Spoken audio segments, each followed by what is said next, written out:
Hello everybody, let's talk about 7.5 fidget drawings.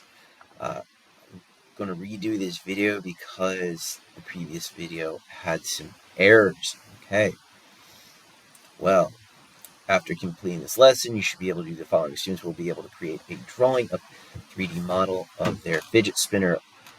At this point, our model should be done. We now need to provide an engineering and dimension multi-view drawing. Let's just expand this real quick to ensure that we fit all the size limitations on this project, as well as get a 3D printable file ready. In this video, you will see, or you will be shown how to create the drawing for this project as well as a 3D printable file. Okay, so basically this video here, I'm going to delete this. This video should still work to give you the 3D printable file.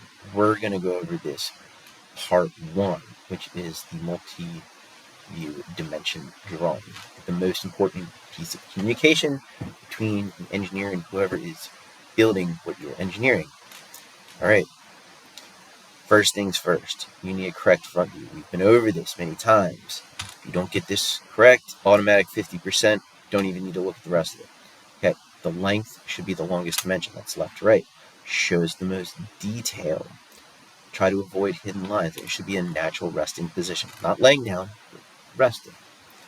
All right, you should have a front, a top, a right, and an isometric view.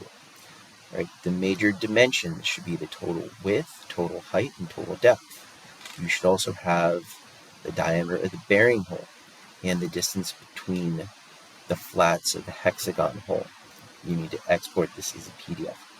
Also, we need to shade the isometric view. Well, let's go about that. I'll keep these on the side. So first, let's create the drawing. This will probably say part 1 for you. I have renamed mine. I'm going to right-click on it. Drawing, 4 views. Okay, might take a second. That's okay. Now, we, for the most part, designed our fidget spinners facing the top down. Okay. Now, I can right-click here, go to View Orientation, Top, and in most cases, this will be good enough. However, if you have a two-sided one, like my Batman fidget spinner, sometimes it does not show up correctly the first time. So, fidget spinners, Batman, oh, here we go.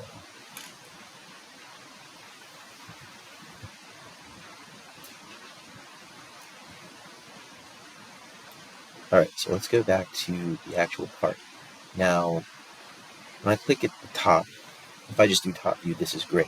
But let's pretend it's upside down. So if I need to decide that this bat is flying towards the ground and I want this to be my front view, I'm going to go here. Let's do this.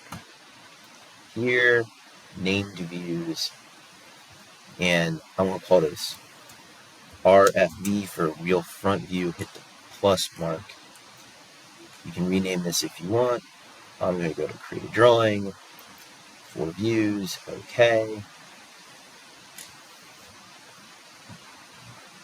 And it's going to give me the front view as I designed it. Right click, view orientation, and look, RFV, real front view. Now it should give me the upside down bat. All right, great. Now let's go back and work on one that looks more like the one you should have, typically with 3 legs. If it's too small and you need to make it bigger, we can go to view properties over here, and we can do 1:1, and sometimes that might be too big, So you can even type in 1.5. That looks better. Okay. Check.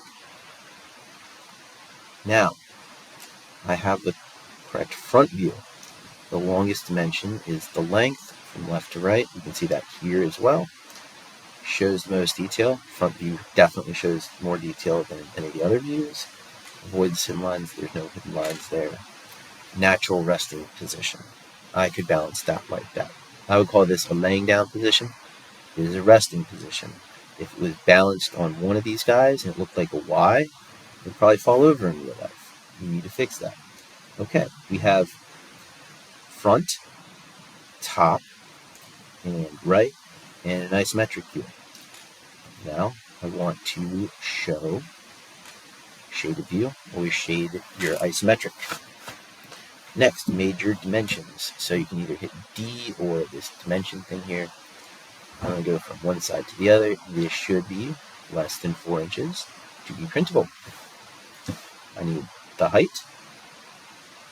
So length, height, and depth.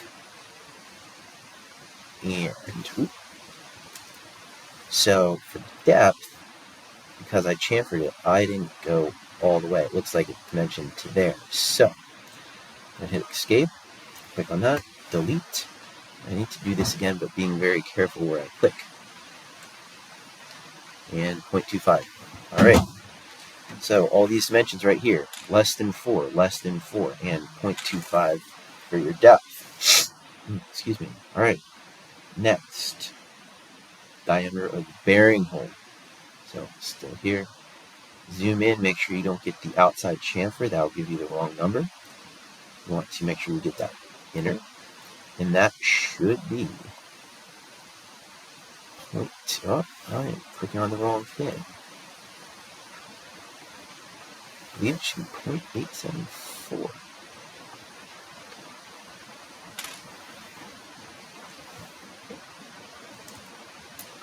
Alright, well, I'll have to, I remember this was a test print, so I made this bigger, and that was too loose. Let's go to Batman real quick. Dimension. This inner one should be 874. Remember, the other was a test print to see if that was a good number. So, I'm going to hit escape, delete that guy. And, we're going to have to go for Batman also here. So, these bearing holes, how do we dimension those? Well, we need to go from side to side, and that should be 0.42. Alright, I'm going to do it on this drawing, even though it will give me a different number.